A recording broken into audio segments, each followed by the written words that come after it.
안녕하세요. 오늘은 4차 산업혁명 시대잖아요. 이때 한국의 인재 양성 방식에 큰 변화를 가져오고 있다는 마이크로 크레덴셜에 대해 좀 깊이 파고들어 보겠습니다. AI나 빅데이터 같은 첨단 기술 전문가 정말 필요하잖아요. 근데 기존 대학 학위랑은 다른 이 새로운 방식이 왜 이렇게 주목받는지 궁금하실 텐데요. 네, 그렇습니다. 특히 한국은 뭐랄까, 기술 변화 속도가 굉장히 빠르고요. 또 숙련된 인력은 부족하고 저출산 고령화 문제까지 이런 복합적인 도전에 직면해 있거든요.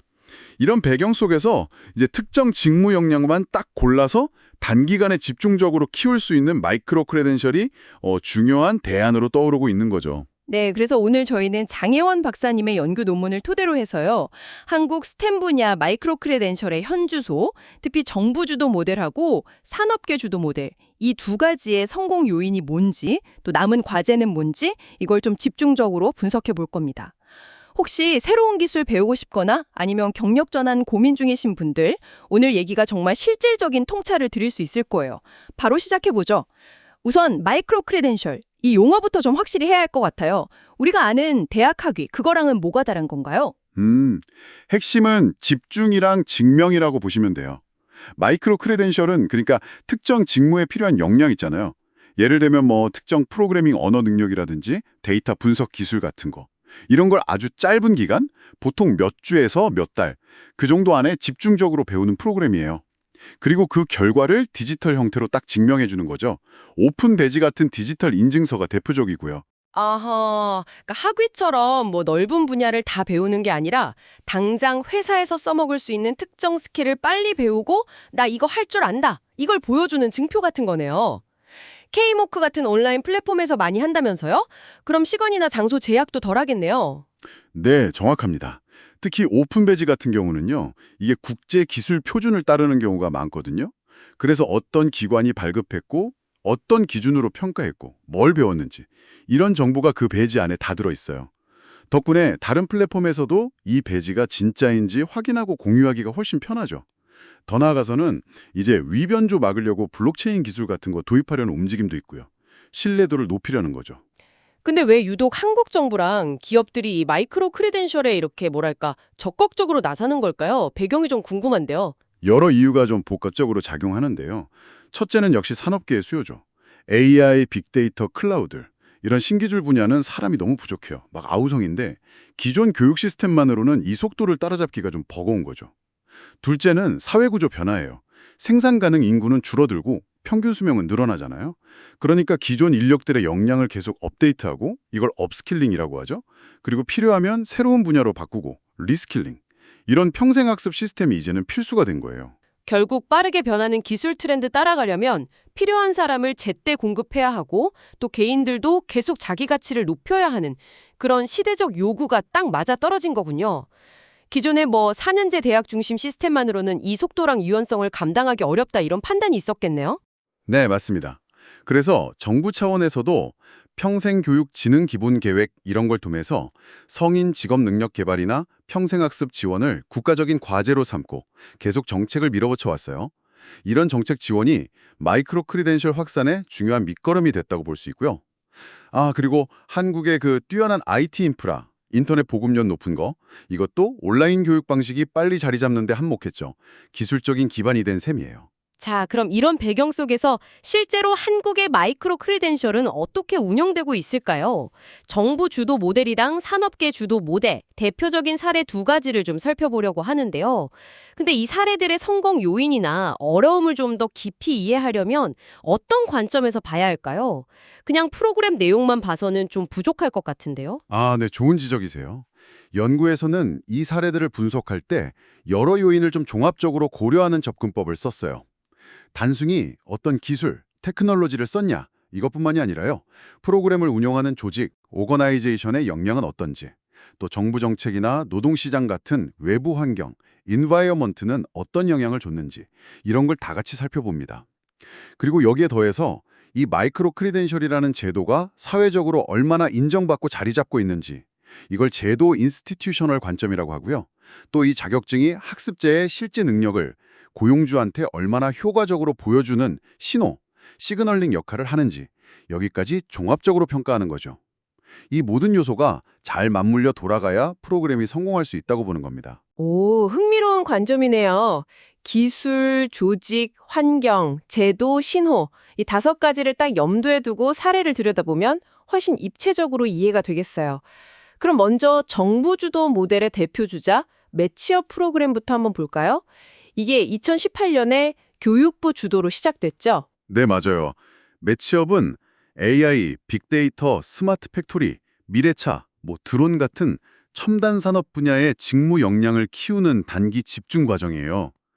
핵심은 산업계가 요구하고 인정하는 역량에 딱 초점을 맞췄다는 점이죠. 학습 대상도 대학생, 졸업생, 구직자, 심지어 이미 회사 다니는 재직자까지 누구나 참여할 수 있도록 문을 열어뒀어요. 성과가 진짜 눈에 띄던데요. 2018년에 3개 분야 12개 과정으로 시작해서 5년 만인 2023년에는 19개 분야 116개 과정으로 엄청 늘었고요. 누적 학습자가 15만 명을 넘었다고요. 특히 제가 주목한 건 이수율인데 50%가 넘는다고 하더라고요.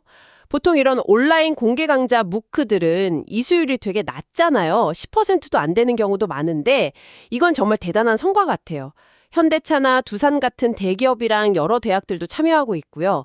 이 높은 이수율은 어디서 온 걸까요? 비결이 뭘까요? 여러 요인이 있겠지만요. 아까 말씀드린 그 신호 효과랑 연결지어 볼 수 있을 것 같아요. 매치업 과정은 그냥 온라인 강의 듣고 끝 이게 아니거든요. 수료하면 교육부랑 참여 기업이 공동으로 인증서를 발급해줘요. 이게 학습자 입장에서는 이건 정부랑 산업계가 공인하는 자격이구나 하는 강력한 신호를 받는 거죠. 이것 따면 내 실력을 인정받고 취업이나 경력 개발에 도움이 되겠다. 이런 기대감이 학습 동기를 확 높여서 결국 높은 이수율로 이어졌다고 해석할 수 있습니다. 아, 그렇군요. 기술적인 측면에서는 기존에 있던 K무크 플랫폼을 활용한 게 좀 효율적이었겠네요. 완전히 새로 만들기보다 검증된 인프라를 쓴 거니까요. 그리고 국가평생교육진흥원의 늘배움 같은 통합 플랫폼이랑 연계해서 접근성을 높인 것도 도움이 됐을 거고요. 네. 조직적으로는 교육부와 국가평생교육진흥원, 나일이 중심을 딱 잡아주고 실제 산업 현장의 요구를 반영하기 위해서 기업들이랑 협력하고요. 또 교육과정 개발은 대학들이랑 같이 하고 이런 협력 체계를 잘 구축한 게 주요했죠. 특히 나일은 예전에 K무크 운영해본 경험이 있어서 이런 디지털 교육 기획 역량이 뒷받침됐다고 볼 수 있습니다. 환경 요인은 역시 정부의 강력한 정책 의지겠죠. 4차 산업혁명 대비 인재 양성, 평생학습 사회 구축, 이런 국가적인 아젠다가 프로그램 확산에 큰 힘이 됐을 테고요. 그리고 제로적 측면에서 보면 일부 대학들이 매치업 이수한 걸 정식 학점으로 인정해주기 시작했다는 점, 이게 굉장히 중요한 진전이에요. 예를 들어서 순천향대는 대체 에너지, 광원대는 바이오 헬스 분야 매치업 과정을 학점으로 인정해준다더라고요. 학점은행제를 통해서도 연계가 되고요. 이건 마이크로 크레덴셜이 기존 학위 시스템 안으로 조금씩 편입되기 시작했다는 아주 의미 있는 신호죠. 그렇군요. 근데 장점만 있는 건 아니겠죠. 기업 현장에서 이 매치업 인증서가 과연 얼마나 실질적인 가치를 인정받고 있을까? 이게 좀 궁금하거든요. 여전히 우리 사회는 대학 졸업장을 중시하는 분위기가 있는데 채용할 때 이걸 얼마나 비중 있게 봐줄지 좀 의문이 들기도 하고요. 네, 정확한 지적이세요. 그게 바로 남은 과제 중 하나입니다. 매치업 인증서의 신호 가치를 높이려고 노력은 했지만 여전히 많은 기업 현장에서는 그 인지도가 좀 부족하거나 채용 과정에서 실질적으로 활용되는 정도가 기대만큼 높지는 않다. 이런 목소리가 있어요. 또 프로그램에 참여하는 기업 입장에서는 과정 개발이나 운영에 들어가는 시간, 노력 이런 거에 비해서 당장 눈에 보이는 이익이 크지 않다고 느낄 수도 있고요. 아니면 행정적인 부담을 느끼는 경우도 있고요. 이런 부분들이 좀 개선되어야 지속 가능성을 확보할 수 있겠죠. 네, 그렇군요. 자, 이번에는 산업계가 직접 주도하는 모델, 현대자동차 그룹의 현대 NGV 사례를 한번 살펴보겠습니다. 미래 자동차 기술 인재 양성에 딱 특화되어 있다는 점이 인상적이네요. 네, 현대 NGV는 현대차 그룹의 교육 전문 조직인데요. 주로 그룹 협력사 직원이나 관련 분야 취업을 희망하는 구직자들을 대상으로 합니다. 전기차, EV, 자율주행, 커넥티드카 이런 미래 모빌리티 핵심 기술 분야의 실무 중심 교육을 제공하죠. 2022년 기준으로 14개 이상의 전문 교육 프로그램을 운영했습니다. 정부 사업이랑 연계해서 한 성과도 좋았다고 들었어요. 예를 들어서 경기 테크노파크랑 같이 자동차 부품사 직원, 구직자 대상으로 진행한 EV 교육, 이거 신청자가 343명이었는데 305명이 수료했고 만족도도 92.4%로 아주 높았다고요. 이 EV 교육 참여자 데이터를 보면 좀 재미있는 패턴이 보이는데요. EV 시스템 이론 같은 기초 과정은 구직자 참여율이 재직자보다 훨씬 높았어요. 한 65% 대 35% 정도? 근데 배터리 시스템이나 구동 모터 시스템처럼 실제 부품 개발이랑 바로 연결되는 좀 심화 과정으로 갈수록 재직자 비율이 높아지거나 구직자랑 비슷해지는 경향을 보였어요. 이런 데이터는 정말 유용하겠네요. 교육 과정을 설계할 때 구직자한테는 기초 이론이랑 실습을 좀 더 강화하고 재직자한테는 더 깊이 있는 기술이나 최신 트렌드 중심으로 맞춤형 과정을 제공하고 이런 식으로 발전시킬 수 있겠어요. 현대 NGV 사례를 아까 말씀드린 그 5가지 요소, 기술, 조직, 환경, 제도, 신호, 이걸로 분석해보면 어떨까요? 먼저 기술적, 테크놀로지 측면. 여기서는 NGV 캠퍼스라는 자체 온라인 플랫폼을 운영해요. 이걸 통해서 파이썬이나 차량 통신 기술, 캐노이 같은 실무 기술 중심으로 아주 체계적인 모듈형 교육을 제공한다는 게 강점이죠. 학습자가 필요한 부분만 딱딱 골라들으면서 역량을 쌓을 수 있고 디지털 인증서 발급으로 신뢰도도 확보하고요. 앞으로 블록체인 기반 인증 도입도 검토 중이라고 하고요. 조직적 측면은 역시 현대차그룹이라는 대기업의 강력한 리더십과 투자가 핵심이겠네요. 그렇죠. 그룹 내 엔지니어랑 외부 전문가가 같이 협력해서 콘텐츠를 만든다는 점도 교육의 질을 높이는 중요한 요소일 테고요. 네, 맞아요. 그룹 차원에서 미래 모빌리티 인재 양성을 전략적으로 굉장히 중요하게 생각하고 투자하기 때문에 가능한 모델이죠. 처음에는 내부 교육 위주였는데 점차 협력사나 일반 구직자에게까지 대상을 넓히면서 사회 전체에 인재 양성에 기여하는 방향으로 나아가고 있는 거고요. 환경 요인으로는 정부의 K-디지털 트레이닝 같은 정책 지원을 잘 활용하면서도 동시에 자동차 산업이라는 특정 분야에 급변하는 기술 트렌드와 현장 요구를 아주 민첩하게 반영한다는 점이 돋보입니다. 공공정책과 민간의 필요가 잘 조화된 사례라고 볼 수 있겠네요. 네, 그렇습니다. 마지막으로 제도적 인스티튜셔널 및 신호 시그널링 관점에서 보면 현대 NGV 수료증은 그 자체로 굉장히 강력한 신호가 될 수 있어요. 특히 일부 우수 수료자에게는 현대차그룹 채용 시 서류 전형 면제 같은 직접적인 혜택을 주거든요. 이건 이 신호의 가치를 정말 극대화하는 장치죠. 산업계가 직접 운영하니까 교육 내용이 현업이랑 바로 연결되고 이게 곧 채용 시장에서의 경쟁력으로 이어질 가능성이 높다는 것. 이게 가장 큰 장점이라고 할 수 있습니다. 매치업과 현대 NGV 두 사례 모두 각자의 방식으로 성과를 내고 있지만 한국의 마이크로 크레덴셜이 더 발전하려면 넘어야 할 산도 많아 보입니다. 어떤 점들이 가장 큰 과제일까요? 가장 근본적인 과제는 역시 제도적 인정과 신호가치 강화인 것 같아요. 연구에서도 지적하듯이 한국 사회에는 아직도 학력이나 출신 학교를 중시하는 학벌주의 문화가 강하게 남아있잖아요.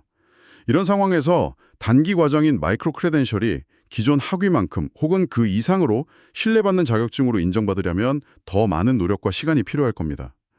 기업들이 채용이나 승진 같은 인사결정 과정에서 이 마이크로 크레덴셜을 얼마나 실질적으로 반영해 주느냐, 이게 관건이 되겠죠. 시스템 통합의 문제도 중요해 보여요. 대학 학점, 학점은행제, 국가기술 자격증, 기업 내부 교육, 이미 존재하는 다양한 학습 및 자격 시스템이 많은데 이걸 마이크로 크레덴셜이랑 어떻게 좀 매끄럽게 연결할 거냐 하는 점이죠. 그리고 교육부, 고용노동부, 과기정통부 같이 관련 부처 간의 칸막이를 좀 허물고 정책을 조율하는 것도 필수적이고요. 현재로서는 좀 파편화돼서 운영되는 느낌이 없지 않은데 이걸 학습자 관점에서 통합적으로 관리하고 연계하는 시스템이 필요해 보입니다. 네, 맞아요. 기술적인 과제도 남아 있습니다. 디지털 배지나 인증서의 위변조 방지는 기본이고요. 서로 다른 플랫폼이나 기관에서 발급된 마이크로 크리덴셜이 상호 호환되고 인정될 수 있는 표준화된 시스템 구축, 이게 시급합니다. 범용 디지털 인증 표준을 만들거나 블록체인 기술을 적용해서 신뢰성을 높여야 하고요. 더 나아가서는 AI를 활용해서 개인별 맞춤 학습 경로를 추천해주고 실시간 노동시장 수요와 연결하는 그런 지능형 시스템까지도 구상해 볼 수 있겠죠. 지속 가능성 문제도 빼놓을 수 없겠네요. 정부 주도 프로그램이 이제 마중물 역할은 했지만 언제까지나 정부 지원에만 의존할 수는 없으니까요. 민간 부문, 특히 중소기업들이 자발적으로 마이크로 크리덴셜 교육에 투자하고 참여하도록 유도하는 방안, 이게 장기적으로 필요해 보입니다. 마지막으로 국제적 통용성 확보도 중요합니다. 국내에서만 인정받는 갈라파고스 자격증이 아니라 해외에서도 인정받을 수 있는 표준과 품질 관리 체계를 갖춰야 해요. 이게 우리 인재들의 글로벌 경쟁력을 높이는 동시에 해외의 좋은 사례들을 통해서 국내 시스템을 발전시키는 계기도 될 거거든요. 유럽 같은 곳에서 진행되는 마이크로 크리덴셜 표준화 논의에 좀 주목하고 발맞춰 나갈 필요가 있습니다. 오늘 우리는 한국 스템 분야의 마이크로 크리덴셜이라는 어쩌면 조금 생소할 수도 있는 주제에 대해 깊이 탐구해봤습니다. 기술 변화와 사회구조 변화에 대응하기 위한 중요한 교육 혁신으로 빠르게 자리 잡고 있는 건 분명해 보입니다. 하지만 동시에 학벌주의 문화 속에서의 인정 문제라든지 시스템 통합, 기술 표준화, 지속 가능성 확보 같은 풀어야 할 숙제도 많다는 것을 알 수 있었습니다. 당신이 만약 학습자던, 교육 기획자던 혹은 기업의 인사 담당자던 이 마이크로 크리덴셜의 가능성과 한계를 잘 이해하는 것이 미래를 준비하는 데 중요한 나침반이 될 것 같습니다. 네, 여기서 한 걸음 더 나아가서 이런 질문을 한번 던져보고 싶어요. 앞으로 AI 기술, 특히 개인의 학습 과정을 돕는 그런 AI 에이전트가 더욱 정교해진다면 과연 이 마이크로 크리덴셜 학습 경험은 어떻게 바뀔까요? AI가 한국의 좀 특수한 상황, 그러니까 빠르게 변하는 기술이나 특정 분야 인력 부족 같은 문제에 딱 맞춰서 개개인의 역량과 목표에 맞는 최적의 마이크로 크리덴셜 학습 계약을 실시간으로 짜주고 관리해주는 그런 시대가 올 수 있을까요? 이 질문에 대한 답을 찾아가는 과정이 어쩌면 한국 미래 교육과 인력 개발의 핵심이 될지도 모르겠습니다. AI가 개인 맞춤형 커리어 내비게이터가 되는 미래라, 와, 정말 흥미로운 상상이네요. 오늘 나눈 이야기들이 당신의 생각에 새로운 자극이 되었기를 바랍니다. The Deep Dive, 다음 시간에 더 깊이 있는 통찰로 돌아오겠습니다.